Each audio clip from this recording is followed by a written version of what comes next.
Hi Sixers, so it's my turn today to do the little bit of a job interview, um, going back in time and remembering all the sort of jobs that I had. So I've got the questions on the screen there, which is what I'm looking at, and then I'm just going to go down this 6 point interview, I suppose, is what we've got. So the first one is, what job did I do before I did this job? Now, I did a range of jobs, a plethora of jobs. So I started out as a paper boy.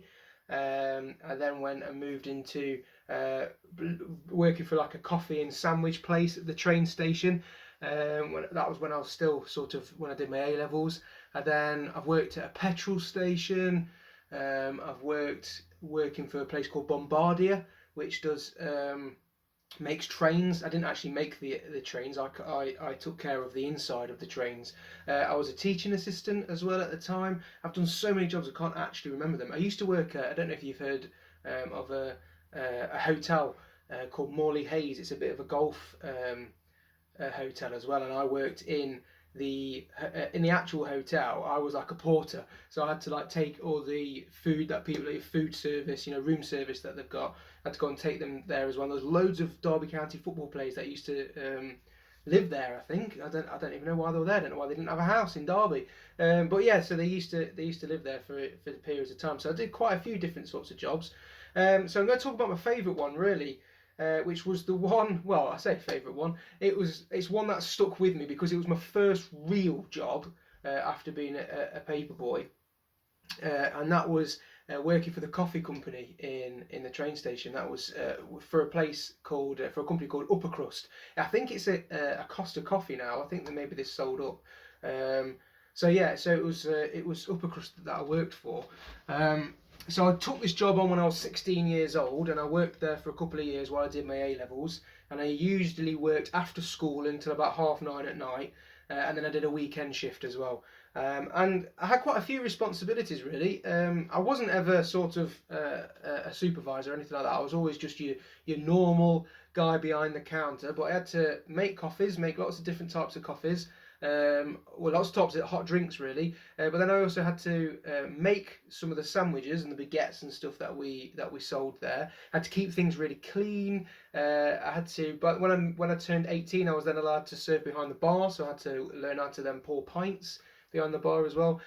So I had quite a lot of different responsibilities at that job. But before I got the job, I needed quite a few skills because I needed to learn how to. Well, I need to know how to talk to people in a polite manner. Because if you think of a customer coming to the counter, I couldn't really be stood there picking my nose. Really, could I? Had to engage them in a conversation.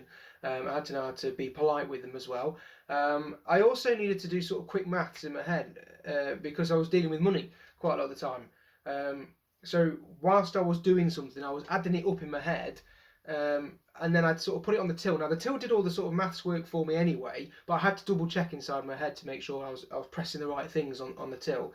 And then I was also then trying to work out the change. Now again, the till did the change for me, but I double checked in my head all the time, and then I had to actually count the change out. So if it said the change was £1 4 pence, I couldn't then give them £10 note because then obviously my till would be wrong at the end of my shift. So I had to do the correct change as well.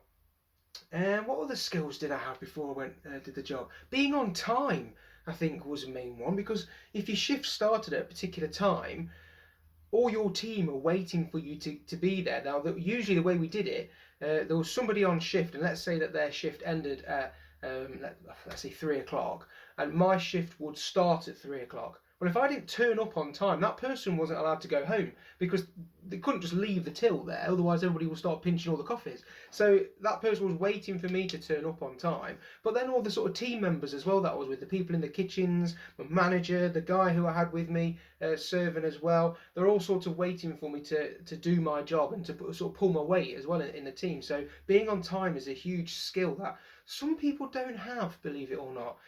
Which skills did I develop though? I learned, believe it or not, how to pour the best coffee. I even did the zhuzhi thing with the milk, with the hot steam, and frothed all the milk up to make the perfect cappuccinos. My coffees were the best.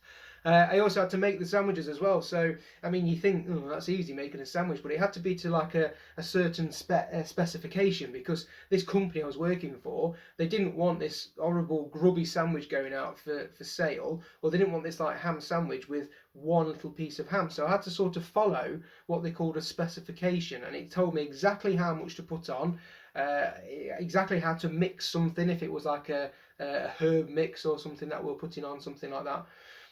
So I had to learn how to do make sandwiches, believe it or not. And then towards the end, before I left, I said I started working behind the bar. So then I had to learn how to actually pour a pint, because it is harder than you think it is. So I remember pouring my first pint, and it was all coming everywhere, and I had froth everywhere, and to be honest, I wouldn't be very happy buying that. So I had to learn how to do that as well. So it's quite a few things that I developed. And the last question is, did I enjoy it? I absolutely loved it, believe it or not. I absolutely loved it there, because there was some really cool people that I became friends with. I'm still friends with a couple of them now, and it was a really good chance for young me to experience working life and have the responsibility and have somebody trust me as well, to do something what we deem is quite simple, just being behind a till and pouring coffee and everything. But actually, if you do get it wrong, you're going to get a very annoyed customer. So yeah, it was quite good, quite fun to have that responsibility. And believe it or not, because of that job, I then got my first ever car. So I definitely enjoyed it then, because then I passed my driving test, and that means I could drive wherever I wanted to. And my first car was a beautiful, when was it built? 1993. The car, okay, it was built in 1993. It was a Peugeot 106, a nice little small car. It was a white one. And it had a beautiful name. I called my first car Eugene. So that was all because of my first job that I had. So there you go. That's my first working job. Well, of course it was a working job. That's my first job in my working life, is what I meant. I went on to do quite a few different things before I landed in the dream career of teaching, which is what I'm gone today.